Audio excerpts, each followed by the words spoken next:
This week on the RV podcast, the RV industry is dominated by 3 corporations. I mean, that's probably 95% of the RVs that are sold today.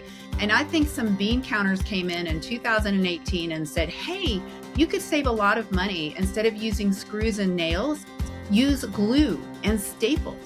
They just decided to turn away from their customers and towards profit.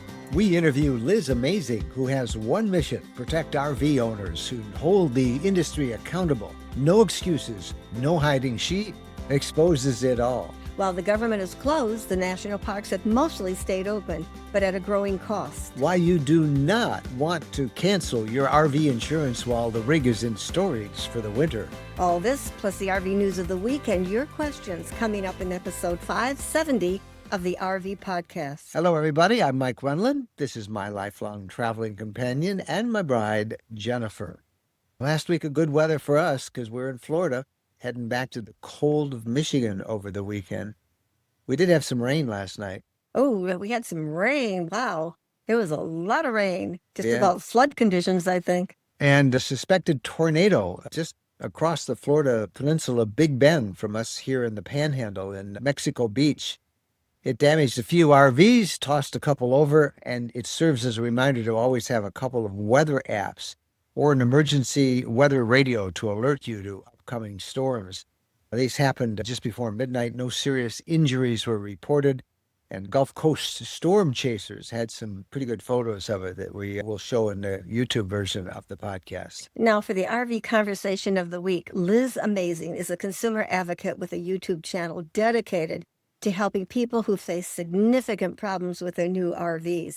Liz regularly features heartbreaking stories of individuals and couples who poured their savings into a new rig only to face one major repair after another and then run into brick walls when trying to get the problem fixed. Liz lets RV owners tell their stories, and sometimes through tears, and then she approaches the RV dealers and the manufacturers trying to find a solution, which she often receives.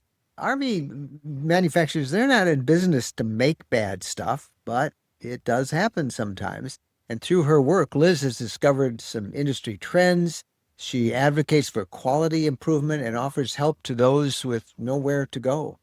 In the crowded world of RV YouTube influencers, Liz has carved out an important niche as a consumer advocate. And we're delighted to have her on the RV Lifestyle today as our guest. Well, we are delighted to have Liz herself with us on the podcast. And Liz, as I told you off camera, I have watched your evolution to become probably the leading consumer advocate for RV buyers out there. And I applaud you for that, as I'm sure most of our viewers and listeners who are familiar with you do as well. I'd like to introduce you a little bit more to them. So before you started all this, tell us a little bit about you and your background and how you got into becoming the queen of RV advocacy. Oh, my goodness. Well, if you want to go right back to the beginning, I grew up not RVing, not tenting. In fact, my family's British. I don't think my mother's ever drunk out of a paper cup, So I had absolutely no experience with any kind of roughing it. And I was dating a guy and he said, let's go camping. And in my mind, this is a cabin. I'm thinking we're going to a cabin. And he's rolling something out on the ground. And I said, where's the bathroom? And he says, behind that tree. Well, let me tell you, I came back and I said, no, it wasn't there. So I had no idea. But from there, I was a weekend RVer and I realized I loved RV life. I'm a photographer and I love seeing things I haven't seen before. So I dreamed of full-time RV life for 26 years before finally getting out on the road and doing it. And I did it full-time for 5.5 years and now I'm half-time. And now, what made you start a YouTube channel, and what kind of stories did you initially focus on when you started? I had started out RV life in a camper van with a dog, and I had a beautiful camper van. I had a Chinook, an old original Chinook, a 2004, and it was beautiful. And people kept telling me that I should be a YouTuber. Oh, you're a solo woman with a dog traveling the country. You need a YouTube channel. And I said, no, I don't. I don't want, the hate that's out there. I know that if I put myself out there, there's going to be people that will, you know how the internet is. And then I thought, well, wouldn't this be a great exercise for me to just be confident in who I am and not let other people define me? And I did think, because of my photography background, that I would enjoy YouTubing. So I started in 2019. I had never shot video, only still, and I learned how to do video. And my initial, I think my first 5 were, look at me, here's where I am, which is so boring. Nobody wants to see that. And then I started putting in helpful things. This is what you need for the road, or this is the mistake I made. Oops, but this is what I learned, and don't make this mistake. And that was what I did for the first 4 years, was basically RV tips and tricks. How did you start to focus on quality issues? Well, I would be scrolling my Facebook and, looking at, and I, like most RVers, I'm a member of probably 10 or 15, maybe even 20 RV groups. And people would post these just heartbreaking stories. I bought a brand new RV and it's useless and the company isn't talking to me, and I'm stuck with this $1,000 lawn ornament that I can't use and the company won't fix it. And that would just break my heart. And I'm a serial entrepreneur. I've had several businesses, and that is no way to treat a customer. So that's how I got into it. I just wanted to help people. By then, my platform was probably 65,000. And I thought, I've always wanted to use my platform for good. And now that I had 65,000 people, I thought this is the right time to be a force of good. And since then, it's exploded. What really struck you about those stories that you began to see and that you began to cover yourself? Draw some common threads between them. Well, I would look at them, at the stories, and it would make me mad from an entrepreneur standpoint. How can a company put out such poor quality, charge $150,000, say, and then not make it right when things go wrong? So that just outraged me. I was outraged on their behalf. And so that was a common thing. When I could see the wrong, You can't buy a car and spend 150, 200,000 and not have them falling all over themselves to make it right when things go wrong. The auto industry remember the stereotype of the used car salesman, and they went through a great maturity and a growth into really being professional sales and service. The RV industry, at least my perspective, has been in the sales is like a decade or a generation behind, still fraught with high pressure. What always has gotten me about these, Liz, is these are people's dreams. They have worked their whole lives for this RV that they're buying. They've thought about it. They've dreamed about it. They've gone in and they've thought about where they're going to sleep, what they're going to put in it. And then it's not that at all so often. And it makes me angry as well. Talk about some of the cases you have covered, the more memorable, heartbreaking ones. Absolutely. And just to what you just said, exactly that. So many people have saved and saved and saved, and this is their life savings. And what happened, we touched on the auto industry. What straightened up the auto industry was the foreign competition coming in, specifically Japan.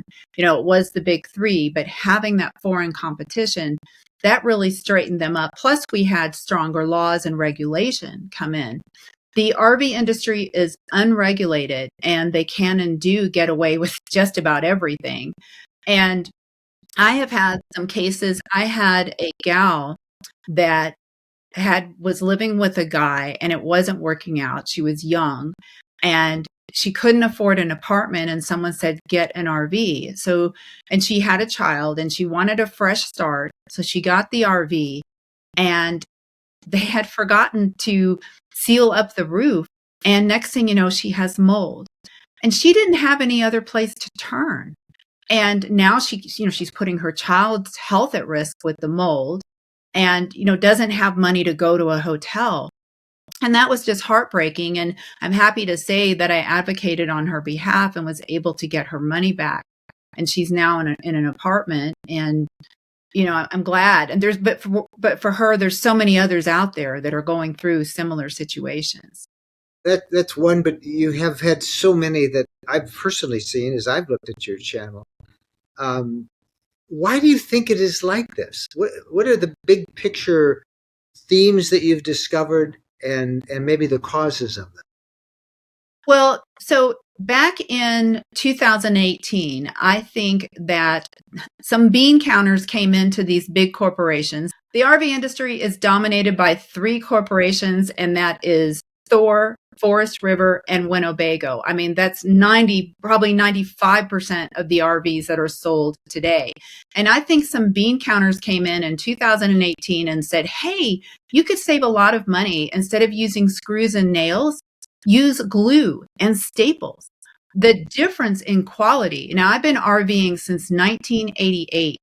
The difference in quality is astounding.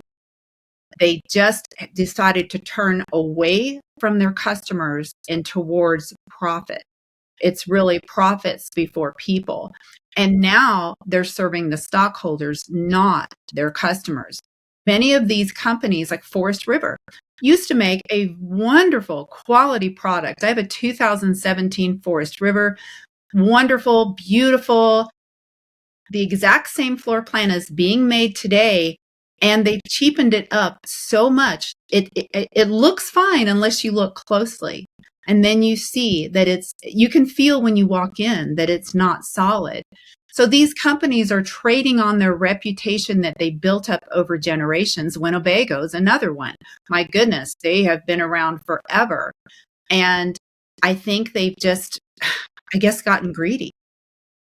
One of the things that surprised me this summer when I was in Elkhart is the way employees are paid there.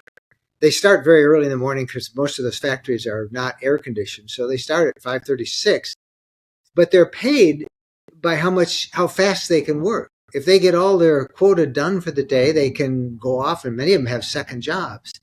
That in itself seems to lend itself to let's hurry, hurry, hurry. And, oh, well, we missed a couple screws here, but we'll do it on the next one. You've seen a date, you said about 2018, but I wonder how much of it is just the whole outdated way in which employees are paid. That's a great point. When you pay somebody that way, you're inviting in poor quality. And that's the same thing with sales. If you walk into an RV dealership, and most of them are on 100% commission. So they're not there to help you and to serve you. They're there to put their own dinner on the table. And that 100% commission is really hurting the industry. Now, you have been in the news lately with one case that you have been reporting extensively, and it's a Canadian couple who bought a Newmar, $1 million plus Newmar, and they had to sell it, sold it to somebody in the States, brought it across the border, were flagged because the VIN number was incomplete. It wasn't proper. They got assessed this massive $660,000 fee, I understand. And Newmar has just said, oh, we are compliant. And this thing is hanging in limbo. Others have been reporting on this. But it seems like this company that I always thought had a pretty good reputation is really stonewalling this issue. I mean, this is ridiculous. This couple is assessed $600,000 for a problem they didn't solve or even know was there. How common is that indifference as you've gone to these companies trying to get help from people? It is shocking. It's absolutely shocking. And, I'm glad to be doing my part. I feel like social media is the only power we have these days to push back on these big companies. I was really disappointed with Newmar because I've actually, before I was doing advocacy, I did a little phase where I did tours and I toured a few Newmars, very impressed, great product. But to treat someone who bought their most expensive product. That was a Newmar King Air. I think they paid $1.7 million for it 4 years ago. And from what I'm hearing, not from Newmar, but from other people in the know, is that the lawyers got involved, Newmar's lawyers, and this is all speculation. So let me just say this is speculation, that the lawyers said, if you own up to this, the floodgates are going to open, because this potentially impacts thousands of Newmar owners, and not just the Spartan chassis owners, but the whole product line. And so apparently the lawyers advised them to just say, well, you're incompliant. But it's going to turn into a national case. The U.S. government, according to Brian and Jennifer, that are the owners of this Newmar that got the fine, the U.S. government is preparing to take action against them, because they went to a dealer lot near the border and looked at other Newmars, and those are not in compliant either. Just good public relations says, deal with this. You can handle this really easy. And there's this, it probably isn't even Newmar's fault. It probably is the chassis manufacturer as well. It's an easy fix. It's a paperwork issue. But all that aside, there are cases, and you've helped people get their money back or get a buyback. But these manufacturers, I don't think people understand how many buybacks there are. And before they buy back, they often will make somebody sign a non-disclosure agreement, an NDA. Have you seen a lot of that? And is that a problem for us as consumers? Because we never then hear about it. Yes, that's a huge problem. And I'm glad you brought that up. So they will deny that a buyback is even possible. So if you buy an RV and it's defective and you try and advocate for yourself, they will deny that it's even an option. You're stuck with it. I mean, think of any other product that you buy. You're not stuck with it. Maybe a house, but even then, you have options. But this, they just deny that it's a problem, that a buyback's an option. But here's the thing. If you go and you share your problem on, say, Facebook, in the Facebook group for Acme RV Company, and you talk about this particular problem you have, when they finally do agree to a buyback or cash settlement, you have to remove all social media postings about it. So you're hurting your fellow RVers. I've had this happen time and time again. I had a couple I interviewed about their Jayco Terrain. They bought the first year it came out. It was a wonderful RV, they thought. It didn't even come with an owner's manual because it wasn't ready for like a year later. And they started the Facebook page for the Jayco Terrain because they had so many problems, cabinets falling off, leaks, that they could never get their heater to work. It was one of those diesel powered heaters, an aquahot. It was an aquahot in their van. So they accepted a cash settlement with repairs under the condition that they delete all their social media. And they came to me, the owners, not the company, the owners. And they said, Liz, we need you to take your video down about this case.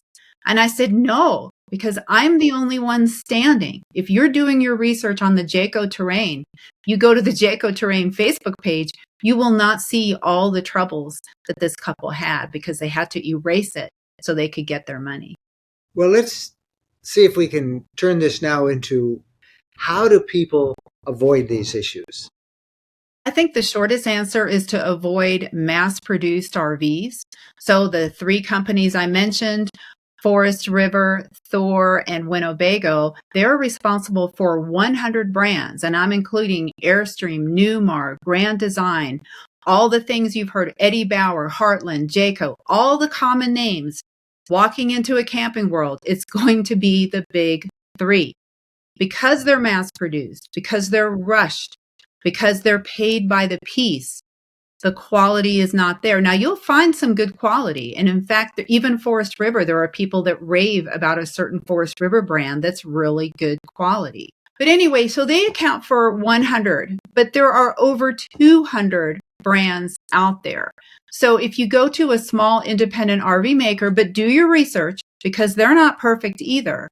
But Oliver, Bigfoot, Pleasure Way, Peak Mountain Camp. Oh my gosh, they make trailers. I toured one. They are beautiful and they're in the price range of a regular travel trailer, but these are solid, beautiful woodwork. And, so if you look at the small independent RV makers, you'll be good. And that's just buying new. And if you look older, so I have an RV buyer's guide where I go over these brands and I even talk about legacy brands like Lazy Days, Country Coach, there's Georgie Boy. I mean, there's all kinds of Wander Lodge. There's some good solid ones that are decades old that are still out there and are doing great.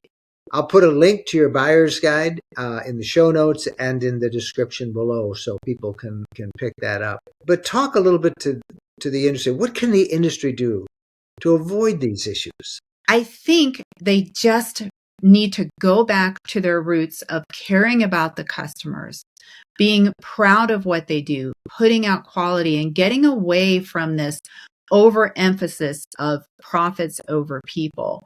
I don't know how they can sleep at night, with all the problems of, like we started out saying, people spend decades dreaming of RV life. Look, it took me 26 years to go from a weekender to a full-timer.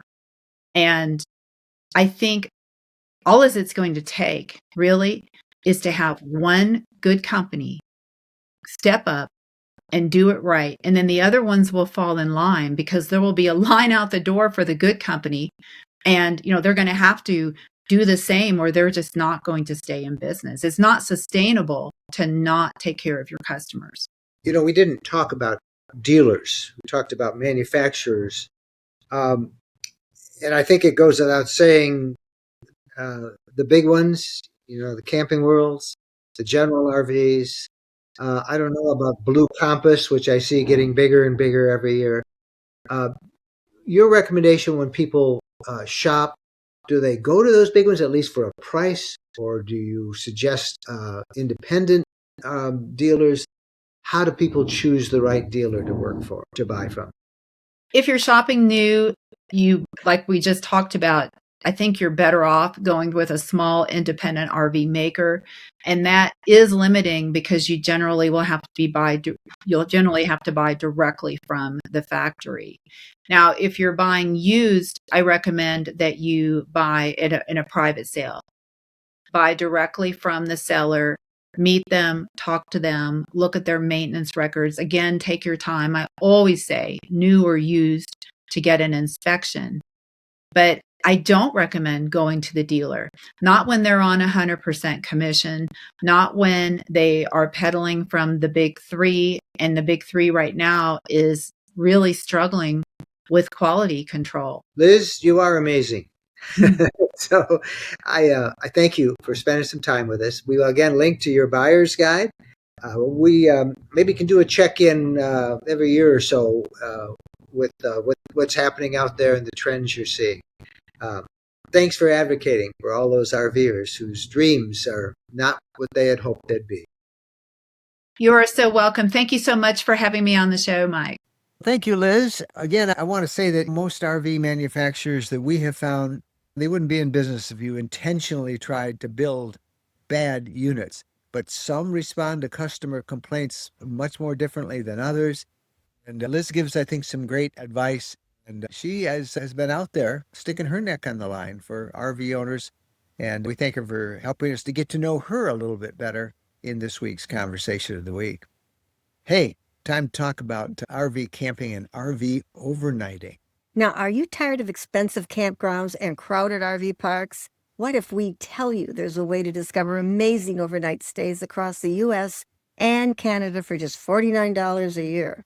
RV Overnights connects you with incredible hosts at farms, wineries, breweries, and unique roadside attractions that welcome RVers with open arms. These aren't just parking spots. They're experiences. Many locations offer electric and water hookups, and you can often stay for multiple days. Picture yourself waking up in a vineyard in Napa, or parking beside a working farm in Montana, or discovering that quirky roadside museum you never knew existed. These are real small business owners who genuinely love meeting fellow travelers and sharing their slice of America. We've been using RV overnights this summer and have just been delighted with the places we've stayed, like a bison ranch where we got up close and personal with some bison and had a beautiful bison pasture to camp in. Planning your adventure with RV overnights incredibly easy. They have a great app and desktop, website. And here's the best part. Our listeners get an exclusive 40% off their annual membership. All you have to do is use the promo code RVLDEAL when you sign up. $49, then you get 40% off of that. Don't miss out. Head over to rvlifestyle.com/RVovernights. Remember, use that promo code RVLDEAL to save 40%.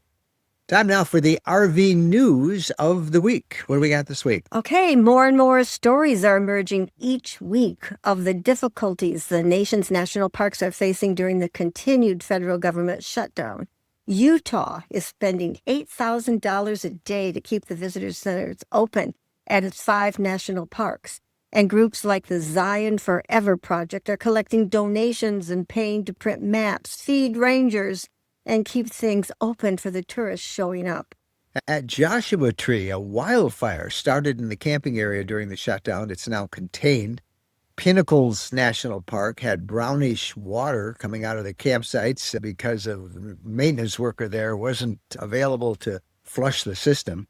And the state of Colorado is paying to keep the visitor centers open at the Rocky Mountain National Park. And since none of the national parks are collecting visitor entrance fees, all of them anticipate significant budget gaps next year. And now we love this story. A man who dropped his camper off at a North Carolina Camping World last April for repairs is still waiting for his unit to be fixed. So he decided last week to set up his office at the dealers and called a local news station about it. And WITN TV did do that story. Alex Naum is the guy's name. He told a reporter that he would have taken his travel trailer somewhere else by now, but in July, when he came to inspect it, he discovered that Camping World had damaged his awning, which added another item they had to fix. Naum said that he decided to set up office at Camping World so they won't forget him, and he did. A Camping World official told the TV station the delay is because they're waiting for parts, but come on now. Since July? Remember a recent story about a black bear killing a solo camper at the Arkansas Ozark National Forest? It turns out the black bear that the Arkansas Game and Fish Commission put down for killing the 60-year-old camper was the wrong bear. And the real killer bear is still on the loose, according to DNA test results. So the problem is once a bear gets aggressive and associates humans with food or aggression, they continue that behavior. So they're on the hunt for that bear. Michigan is considering banning all overnight camping at the state's highway rest areas and the carpool lots that you find often around the interstates. Michigan Department of Transportation is holding online public hearings this week on the proposed rule, which would define camping as setting up tents, canopies, or shelters, or parking and occupying enclosed, self-contained camping units / RVs. The reason is they've been having problems with homeless people setting up encampments and rest areas and rideshare lots, a lot of them using rickety old RVs that really are not even hardly road safe. And this is an issue saved by a lot of other states, shared by other states. I don't like this, shutting it down for everybody because of some people. And it seems like the police have enough to do, but couldn't they kick people out? It hasn't gone into effect yet. We'll see what happens. I don't think it's fair that everybody loses their right. Yeah, and we'll see what these hearings bring, but it is a problem. And if you have camped, you've seen them. We've seen them also setting up in Crowell as well. Yeah. The whole issue of homelessness is an issue that the country just doesn't deal very well with. And that's what. And even the dog park that we take Bo to. Oh, good grief. There are so many homeless people there. I cannot believe it. And We went today, and they all had, these poor folks who were out in the rain, camping out in these parks. And we had like 4 inches of rain fell overnight here in this part of Florida. It's a beautiful day today, but and they were all soaking wet. They were trying to dry out their sleeping bags and their blankets and their towels. And homelessness is a big issue in the United States. And I don't know what the It solution needs is. to be addressed. There's needles and syringes laying around in the park. There's all kinds of garbage and trash. There's a lot of mental illness Yeah. that's out there, and just letting people be free. I don't know what they need, but they need some help. And just letting people live like that, I don't think it's a good idea. The solution is beyond me. Yeah, we don't And, know. We don't know, but it certainly is an issue. Hey, if you're going to Texas this Sunday, November 2nd, entrance to all the state parks is free. The Good free deal. entrance to the state's more than 90 parks is in honor of the Texas State Park Day. We were just at Texas's Enchanted Rock State National Area earlier this month. Had a great hike there. Just really enjoyed it. Texas has so many beautiful state parks. We all know about Big Bend and what a great spot that is in national parks, but their state parks are awesome too. You want more information on any of these news stories or anything you hear us talking about here? We welcome your comments. Maybe you got a solution to the homelessness issue. I don't know. Got comments, got questions. You can reach us by emailing us. Our private email is mikeandjen@rvlifestyle.com. And now it's time for the social media buzz. Wendy Boyer reports on the hot issues most talked about this past week on social media and our RV Lifestyle community group. Let's go, Wendy. Hi, everybody.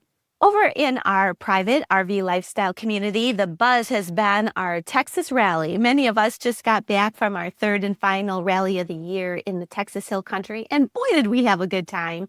We stayed at the Oakwood RV Resort, which was such a nice place with the friendliest managers around. And we did all types of things together. We had a scavenger hunt. We did rig tours. We had a pancake and sausage breakfast. We ate Texas barbecue together. We went to wineries. And one of my favorite things is we had the best campfires each night. One of our members brought his guitar and we sang. I kind of thought of it as cowboy style around the campfire each night.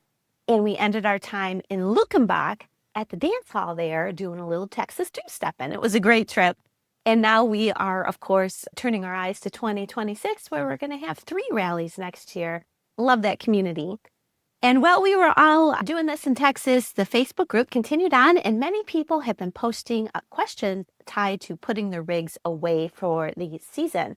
And one of those people was Reg. And Reg wrote, "Is it a bad idea to lapse insurance while in storage?" Now, obviously, it sounds like Reg is trying to save a little bit of money since he's not using his RV and it's in storage. He's wondering if he can just drop his insurance. And it turns out a lot of people have done this, and they told him they did it no problem. But the majority of the more than 100 comments he received were people cautioning him not to do it. Some people said, if you lapse your insurance, what do you do if it gets stolen or if it gets damaged? Depending on where you park it, you might have a car run into it. Could have hail come down on it, a tree fall on it, all sorts of things could happen. And if you don't have insurance, you're going to be out of luck.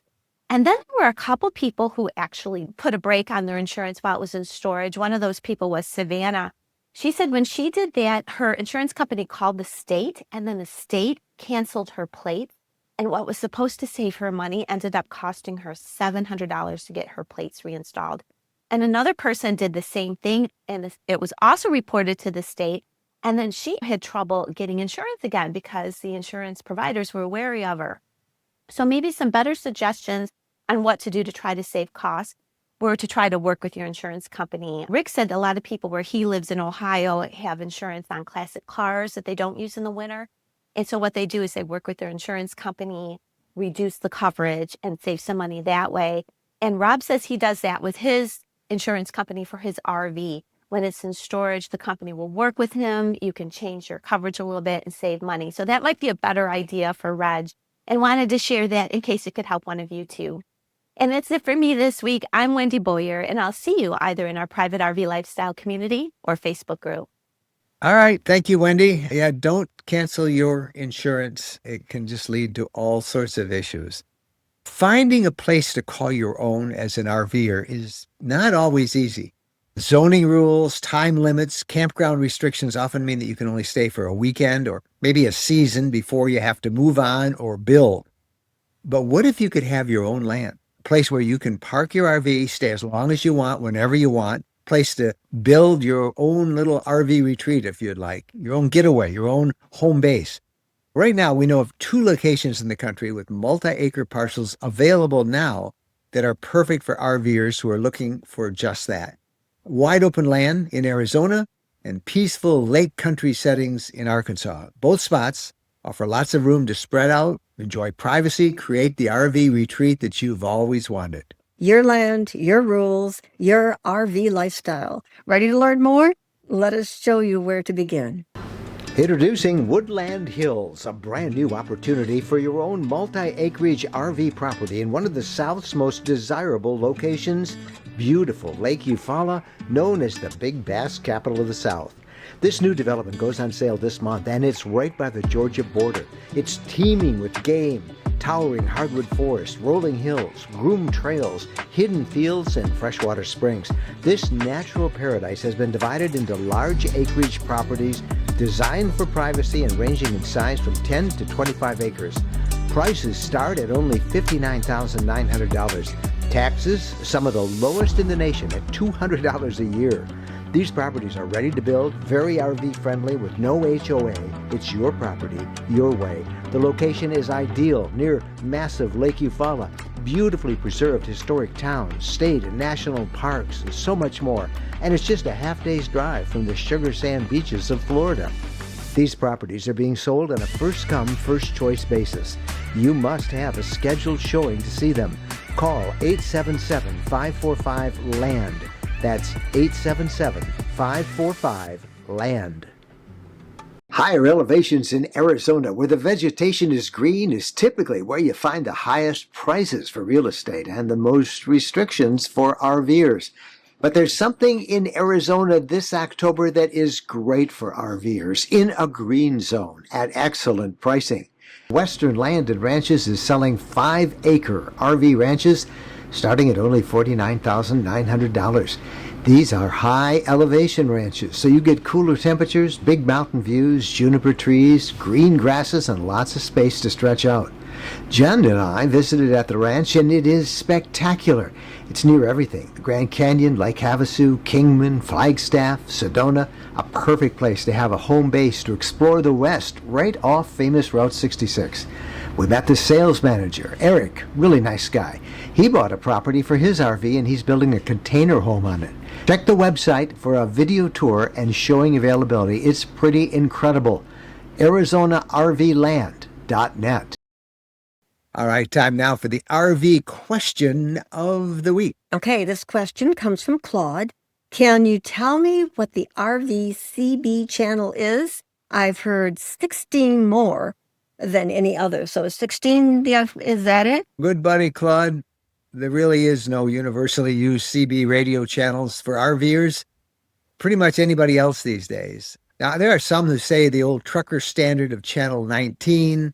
Some advocate for channel 16, but the fact of the matter is CB radio is pretty useless as a practical tool for RVers. A couple of decades ago, it used to be the lifeline for people on the road. Today, it's just noise and static. There are a lot of reasons why. One of them is the trucker crowd moved on. Long-haul truckers, they were the backbone. Remember, looks like we got us a convoy. Yeah, you want to know what was going on. The truckers let you know. No. Now, technology's improved. Most of the truckers use phone-based apps like Trucker Path, Waze, WhatsApp group, or private radio systems. With fewer truckers talking, the CV channels just seem empty. And cell coverage is everywhere now. In most of North America, you can get a phone signal or at least text messaging. That means drivers can call, text, or use online communications for help instead of relying on CB broadcasts. Yeah, I have T-Mobile, and T-Mobile has a deal with Starlink. So and every now and then I'll see this, we'll be traveling and we'll get in a really remote area where there are no cell signals, but then it immediately switches over to Starlink, to satellite coverage. Now, right now it's only text, but there is a way to reach people and have emergency communications with your cell phone, even when there is no cellular systems around. I think all the carriers will soon have that. So better navigation and traffic apps replace real-time chatter. Apps like Google Maps, Apple Maps, Waze, they show crashes and real-time construction alerts. speed traps, slowdowns, and they show them really much faster and more accurately than waiting to hear somebody mention it on CB radio. And most RVers never learned CB culture. CB talk had its own slang, etiquette, and rhythm. Modern RVers usually skip all that because few people are on the air. New RVers do not see a reason to buy and learn CB either. The only use I would see for it is having a couple of the little handy talkies, those little family radio things. If you're traveling with somebody right behind you, you can use that just for a little chatter between you. But CB radios, they don't work very well in modern RVs. You need to have some metal for what's called a ground plane and cheap antennas and poor grounding, because most RVs are now made out of fiberglass or some non-conductive material, no more metal. All that results in limited range for them. It has a lot of static on it, and if somebody's nearby and transmitting, you might not even be able to hear them. For the very few RVers who really want to use two-way radio communications, most would be turned to GMRS, the General Mobile Radio Service, or ham radio. And even they aren't very practical. They're fine for hobbies if you want to just, as they call, rag chew or talk with other people. They work great. GMRS radios are clear. They offer long range. I, at one point, was trying to advocate that everybody in the RV community get one and use a particular channel, but it's just too hard to organize something like that. Ham radio is great. I'm a ham radio operator. Many of you know that. It offers great range and reliability, but it's just, neither is really good for road use, for highway and road information anymore. There just aren't enough people on. And besides, for your passenger, all that noise is rude. I used to be crazy about all this stuff. I had them all. Yeah, you were crazy about it. And I'd have all this noise blasting, and I'd Kids see couldn't you. watch TV. Kids couldn't watch it, but you'd be sitting over in the passenger seat with your ears, and it's just, so forget about it. The bottom line, CB is not dead fully. It can still help when, I guess, there's no cell signal, although even cell phones, like I say, switch to satellite texting. So CB radio just has faded away. And the reason why, technology moved forward, and there are better communication tools nowadays. I know I'll get some angry mail from ham radio operators and people say, well, radio is still the most reliable communication. It is, when it all goes down. Yeah, it hasn't all gone down yet. So anyway, for most people, it's a waste of money. Hey, you got a question or a comment? You can reach us, Mike and Jen, at rvlifestyle.com. That's the podcast for this week. We'll be back with more next week. Happy trails.